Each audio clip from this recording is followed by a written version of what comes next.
Can you repeat everything you just said? No, next time. You mentioned Dietz up there. Kind of what's his timeline? Where is he at? Yeah, he was a little bit behind some of the other guys that have been rehabbing. I think, sometimes it's not just physical, it's mental. You're scared to let it go as a pitcher. You don't want to hurt it again. He's been hurt a couple of times, and he's getting through that.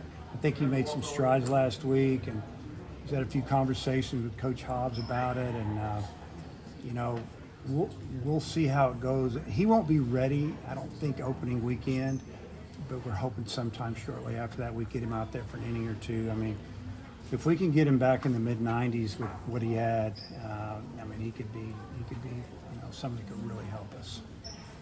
After a couple of weekends, do you feel a little bit better about the lineup and starting rotation and all that good stuff? Yeah, I don't think anybody's come back and disappointed me. I think some guys have gotten better. You think, example, a guy like Michael Anderson didn't have a good fall at all. Obviously you're a big first baseman, you got to hit. And I think he's kind of, done something about it, giving him a chance to get in there. But, you got Rocco Pepe's healthy, and, I mean, he hit 3 balls hard yesterday. He got tough luck with some of the wind, but Kendall Diggs, you never know how it's going to go when he comes back. Didn't play all summer, all fall, and now he's facing live pitching, and he's squaring up some balls. He got jammed a couple times, struck out a few times. He also hit balls hard the other way. Yesterday he hit a ball that would have been a double, but he's had a little hamstring problem. But he also hit a ball on the building the other day. So seeing him do what he's doing is really good to see, and knowing that he'll be ready to play opening day if his leg's healthy. Have you had any discussions with the 4 guys that are competing for the weekend rotation about what their role might be, depending on who doesn't, who is the 4th guy there? Yeah, not yet. I mean, I haven't. You'd probably have to talk more to Coach Hobbs about that. But we do play 4 games first weekend, so it might tell you what might happen in what order. We're not sure yet, but we'll have 4 starters. The next weekend, one of those guys will come out of the pen, and that's when the conversations probably start more. How cool is it to have TBA instead of TBD? Well, I guess it's cool, man. I mean, it's just, I don't know. It's a good thing. The competition at first base, how's that kind of playing out right now? Well, I mean, like I said, we have options at first. That's what I'm saying. We have. It's not like we don't know who to play over there. We've got 3 or 4 or 5 guys that we can stick at first, and you have to have somebody over there that can catch the baseball, field balls out of the dirt, and have it field bunts. We've worked a lot of them out. We took Cahillo and just put him in the outfield basically, because I think that's where he's going to play in the future. He's got a big arm. He runs well and he has power. Fielding ground balls not kind of his thing yet, so to speak, even though he played some over there last year at BYU in practice. So that eliminated one, but when Kendall came back, it gave us another option where, it could be him or Pepe or Anderson. And then Reese Robinette is probably the best defender over there. I mean, maybe, but I'm working him out at third all the time because he's pretty good over there. He had a bad day. Maybe it was Friday. Good day Saturday. But, yeah, it's I guess it's a good problem to have. And the thing is, most of the guys over there can swing the bat a little bit. Talked about Helfrich being one of the best receivers in the country behind the plate. Could you maybe, go more in depth on what that looks like from your perspective? Yeah, I mean, it's all you have to do is know how to read the data and see how many pitches he gets us a game. Example, if there's a 50-50 ball is what we call it, which is right on the edge, maybe a ball out, they're going to call it 50-50 striker ball, depending on a lot of time how it's received. And so let's say there's 25 50-50 balls in the game, and he gets 15 of those called, and the other catcher only gets X amount. And then there's also 50-50, a ball that's a strike that they run out of the zone, and the other catcher, and you'll win the game on looking at the catcher. You can look at how that ends up being scored and go, wow, we beat them by 12 pitches. Usually you win. And he's usually not beat.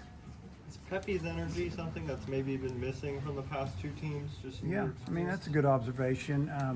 I wouldn't say the energy, maybe just the verbalness, just verbally, making noise and talking, and and Davelin's very verbal in center field. You probably can't hear him. Depending on which way the wind's blowing, but he's talking all the time out there. And Pepe talks a little bit, if you found out. Plus in the dugout when we're up, yeah, he's verbal. He's not just sitting around watching it, but it's not fake. You don't want it to be fake. I think it's a good thing. You got some guys like Pepe, Diggs, and I know you just said you moved Cajillo to the outfield that are competing both corner, outfield, and first base. Between those positions, is there one where it's a higher priority for a better defensive guy? Well, I would say probably at first base, because first baseman's, catching pickoffs and catching throws from the infielders, and outfielder might get 2 balls a game, but when they make a mistake out there, it's 3 bases, 2 to 3 bases, and it just really shows up a lot of times more. But obviously they're all important, and I've told all the guys that I want to play defense. We played great defense the last 3 or 4 years. Are we going to have a 980 fielding percentage this year? I don't know. I mean, when you turn over as many as we do, it's hard.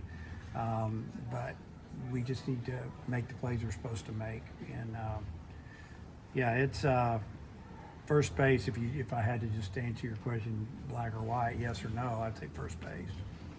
Talked about McIntyre's improvement on the fastball. What else is different about him this year? Well, it's just he's throwing it for a strike. Last year he left it high, or he's throwing it too far out, trying to throw the ball away. And now our hitters are having to respect it. Our guys are sitting on that cutter a little bit, and then that fastball comes and they don't catch up to it. It just keeps them off balance, and that's what he was missing last year. That's the key for him.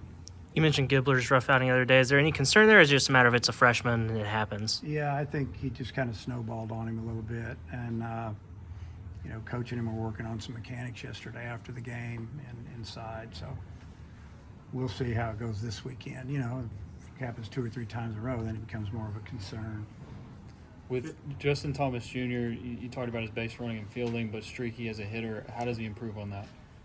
Well, it's all about approach. And when he first got here, he was wearing out our third baseman on the ground. So that means he's pulling off. And, we work with him pretty much the whole time. He stays through the middle of the field, goes the other way. Now, think about our scrimmage on Friday. He smoked the ball to right field. He hit another couple of balls hard to right field.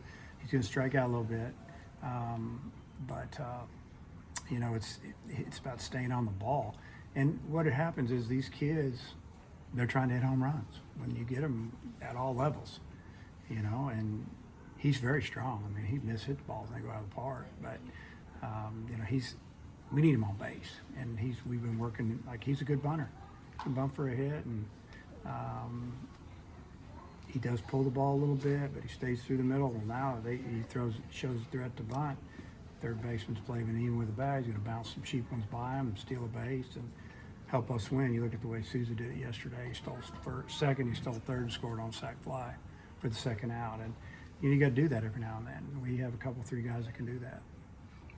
Did you know, it seems like Souza's taken a leap. When you guys recruited him, did you feel like he had this high ceiling that was untapped? Yeah. You just look at him physically and look at his tools. I mean, one of the fastest guys on the team, one of the strongest guys on the team. He's still growing a little bit, honestly, and he's got bat speed. And you watch his batting practice; he didn't pull the ball at all. But if we tell him, hey, okay, why don't you just try to hit a couple over the light pole here in right field, he can come close, believe me. But he's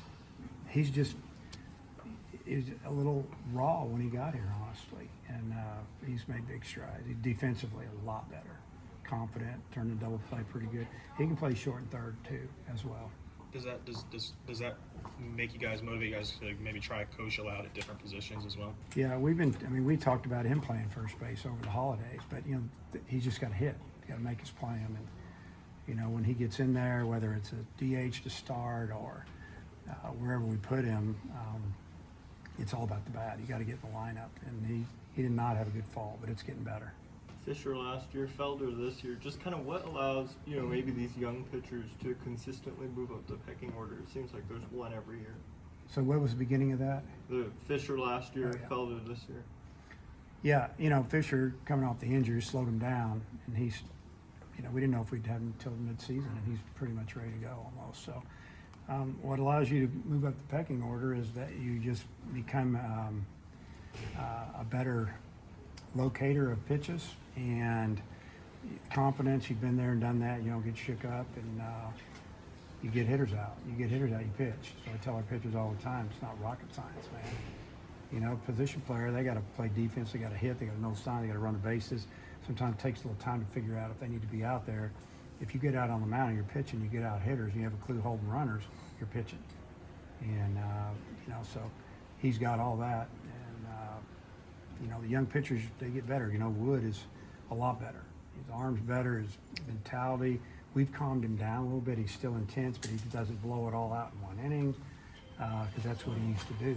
And it's fun to watch him develop on the mental side. And he's a strike thrower. I know you're ready to get playing, but a big crowd today. Can you sense the optimism from the fans? Yeah, I appreciate it so much. You know, I didn't know what it was going to be like coming over here. I knew it was probably going to be a little bigger room, and you know, it seemed to be pretty full. People seem to be, you know, they seem excited about the season, and yeah, there's a little hype about the season. And hats off to the players by getting better. Coaches getting some good players in here, and you know, it went well in the fall, and I just feel like that. You know, I was thinking going at the end of last year with what we were losing that it was going to take some time this year with whoever we brought in.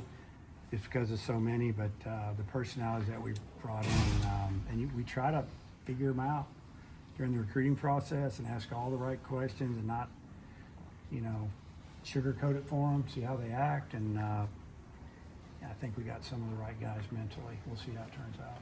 How does Zane Becker look behind the plate to you? He's gotten a lot better.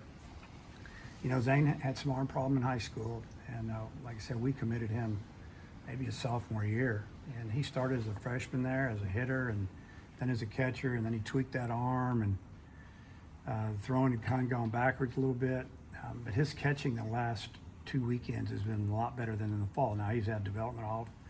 And our catchers are always catching the pitchers. You know, their bullpens and everything they do is watched and tracked. And, you know, they catch a guy in the bullpen or in the indoor and everything's there. They can go say, hey, I ran that one out of the zone. I kept that one there. We can see it. His blocking's always been good. His throwing was below average. Well, it's ticked up a little bit. And but the offense, I mean, if he's getting 3 and 4 at-bats a game, he's been squaring it up, you know, 2 and 3 times a game, which has really been good to see. Who's your top 8th inning guys? Our 8th inning.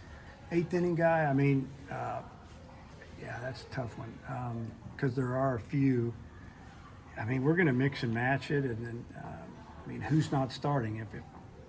If Bottle Cheese isn't starting, he could go 8 and 9. Yeah, I mean, you know, I don't know if we'll just have, hey, we got to get to the 9th to get you in. It'll be. Some of these guys can go you know, they can go 25, 30 pitches and still be throwing, you know, just as good the second inning. So it's still up in the air, but we do have a lot of good options. I mean, I guess I really don't want to say anything yet because I don't want to discourage somebody that thinks they got a chance to be, you know, a starter. All right, Coach. Appreciate your time. Appreciate it. Okay.